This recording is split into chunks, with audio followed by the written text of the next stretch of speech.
Tu veux découvrir le pouvoir des plantes? Tu aimerais savoir comment préparer des remèdes pour petits maux du quotidien ou fabriquer des potions bien-être et beauté au naturel? Tu souhaites tout simplement te connecter ou te reconnecter à la magie du monde végétal? Alors viens, je t'emmène avec moi au pays des merveilles de la nature, des plantes et de leurs mystères. Je te présente Sorcière en herbe, notre rendez-vous hebdomadaire. Je suis Sonia Belluti, une conteuse végétale, une sorcière des temps modernes. Les plantes et leurs pouvoirs guérisseurs m'ont toujours fascinée et passionnée. Je suis consultante Feng Shui et diplômée de phyto- et aromathérapie. Je suis l'autrice de chroniques et du livre Les tétons flingueurs, un cancer, ça change la vie, publié aux éditions Kawa. Dans ce nouveau numéro de la série Peace and Love, tu vas découvrir le safran des Indes et un autre ingrédient important dans la composition du curry. Pourquoi avoir choisi une racine et une graine dans le même épisode?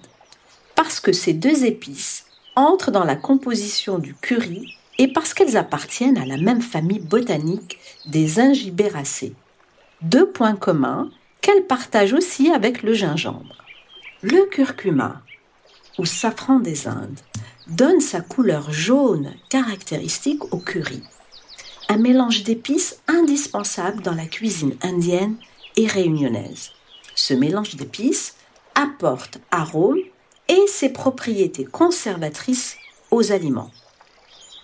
Au cours de la grande puja, le 3e jour de la fête Diwali, la fête des lumières hindouistes, on fait offrande aux divinités de fleurs fraîches, de curcuma, auxquelles on ajoute des friandises, des fruits et de l'argent qui pourra ensuite être donné aux pauvres.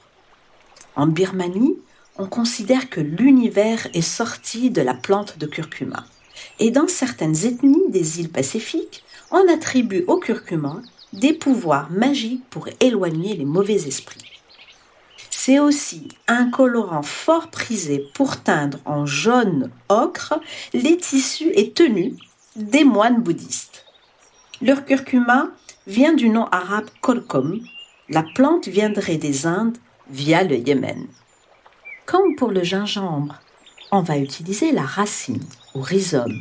Fraîche, sèche, entière ou en poudre, cette épice était connue pour assécher les ulcères, détruire la gale et donner une meilleure vue. Dans la pharmacopée chinoise, la curcuma favorise la circulation du qi ou l'énergie vitale et il stimule les règles et soulage de la douleur. Le curcuma longa ou grand curcuma, contient 2,5% de curcumine et de l'huile essentielle.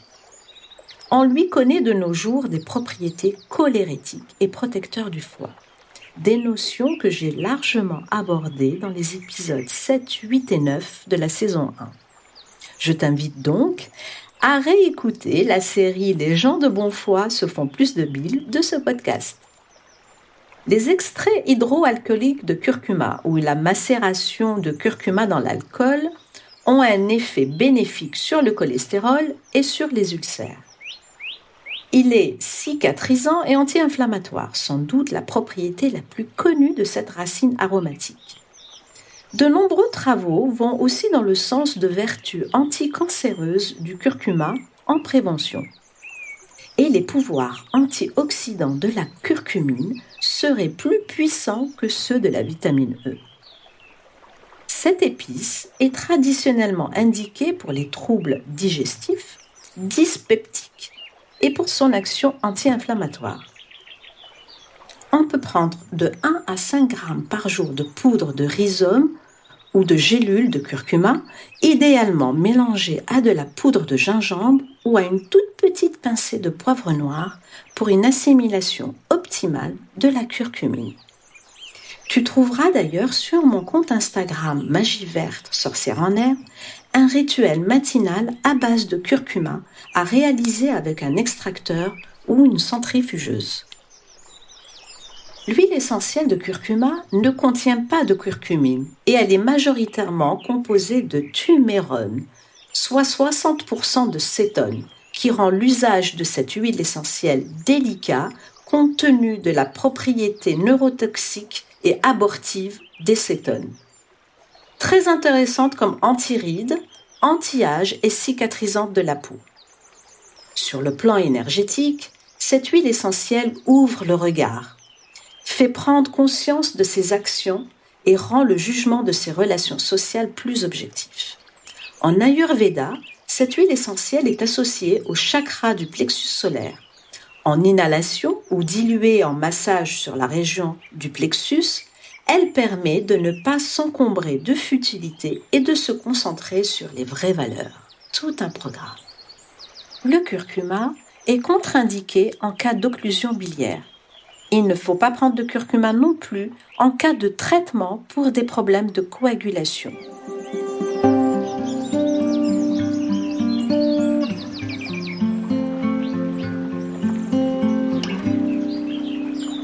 La cardamome, Eleutheria cardamomum.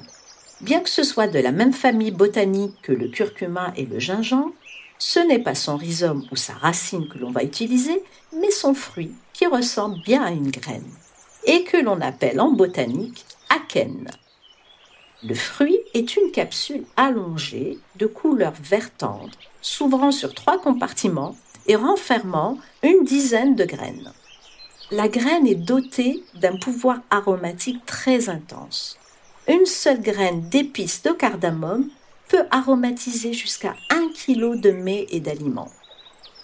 Le nom de la plante vient du grec cardamomum, qui veut dire cresson, sans doute à cause de son parfum puissant. C'est l'une des plus anciennes épices utilisées dans l'histoire et son utilisation attestée pour ses propriétés digestives remonte à plus de 3000 ans dans les Védas indiennes. Originaire de la côte ouest de l'Inde, dans la montagne des cardamomes, chaude et très humide des côtes Malabar. En Égypte antique, la cardamome est utilisée en cuisine, en médecine et même dans la confection des papyrus. La cardamome servait aussi à fabriquer des parfums. On dit que Cléopâtre, encore elle, brûlait de la cardamome dans son palais avant chaque visite de Marc-Antoine, son amant. De nos jours, en parfumerie, la cardamome est utilisée comme note de tête ou comme note de cœur.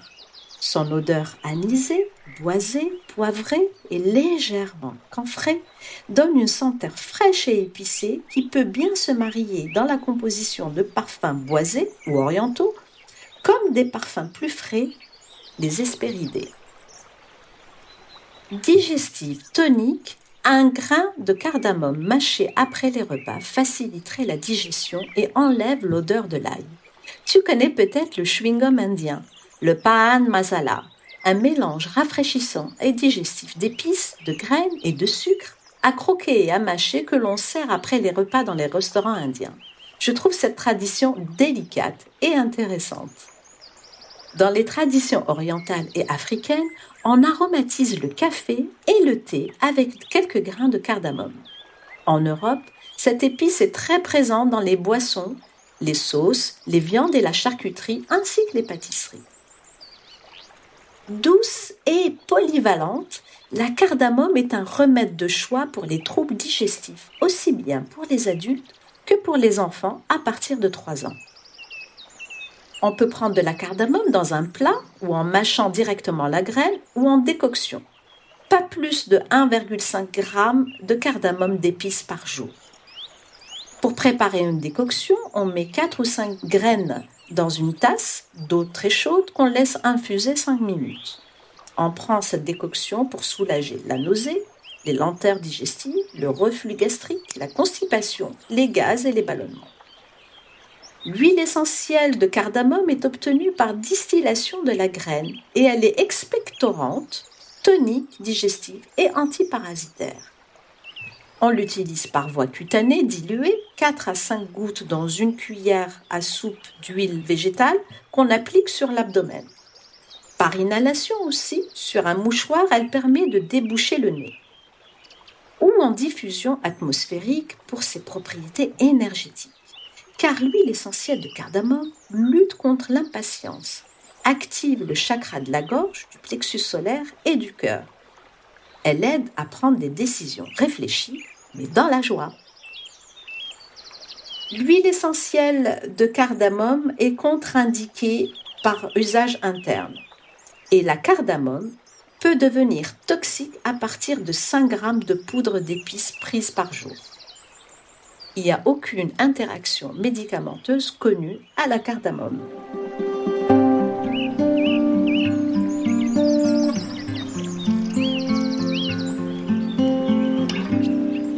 Et le gingembre pour finir. La poudre de gingembre, comme le curcuma et la cardamome, entre dans la composition du curry et font tous les 3 partie de la famille botanique des Ingiberaceae, comme je le disais en introduction de cet épisode. La culture du gingembre est préhistorique. Frais, séché, en poudre ou confit, il entre dans la composition de pâtisseries, de mets, de confitures, mais aussi de liqueurs et autres boissons gazeuses. De nos jours, en condiment, tisane ou en huile essentielle, on s'en sert pour ses pouvoirs antinauséeux et antidiarrhéiques. Il est reconnu pour ses vertus hépatoprotecteurs, anticholestérol, anti-ulcères et aussi pour soulager et soigner les rhumes. Le gingembre est aussi associé au rituel d'amour et d'argent. On dit qu'il suffit de mettre quelques pincées de gingembre dans ses poches ou son porte-monnaie pour que l'argent abonde.